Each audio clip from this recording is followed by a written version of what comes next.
段话艺术水阁好。国情解说2句啊，含你做参考。解说，解文说理。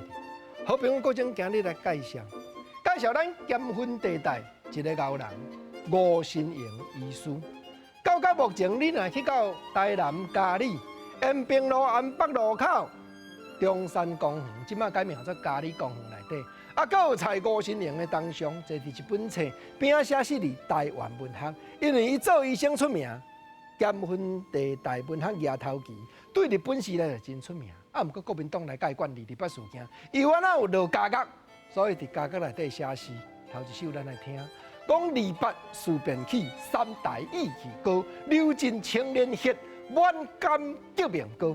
这毋免国情加解说啦，意思讲吼，虽然落乌家落啊，已经咧关啊，毋过这房听过来，迄房唱过去。拢总是革命的歌诗，因为这青年人又愿意气洋洋嘛。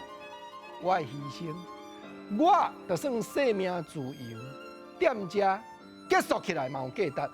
少年人就是这样勇敢，所以已经伫家个来所写汉诗，依然是展现气概。5言绝句，过来换7言绝句，7字4句的。另外一首，原来国情对吴新营先生食老所写迄本。进营回忆录，伊家己人生一生段的过程内底去编出来乐中吟。7言绝句，这首见面讲：绵望松青胜疏离，春夜无心何滴滴。我有满腔先风血，念还情史过不时。伫咧监狱内失去自由的人，暗暝困落眠，我梦着我的爸母。目睭天金，红红幼幼的囡仔，我即马抱袂着，伫咧铁窗仔内。所以人啊，精神就想幼囝，时间咧过，哪会遮尔慢？好滴滴。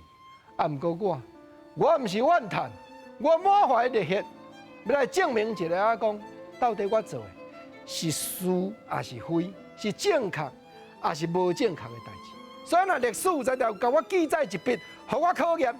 我无怨叹，甚至牺牲性命也甘愿。讲来到这，国情补充一句，就是吴新营28事件发生的时阵，伊本来是毋免关，到落尾去自首自新。伊讲我要考验一下，这个政府所讲的话到底有事实，也是无事实啊？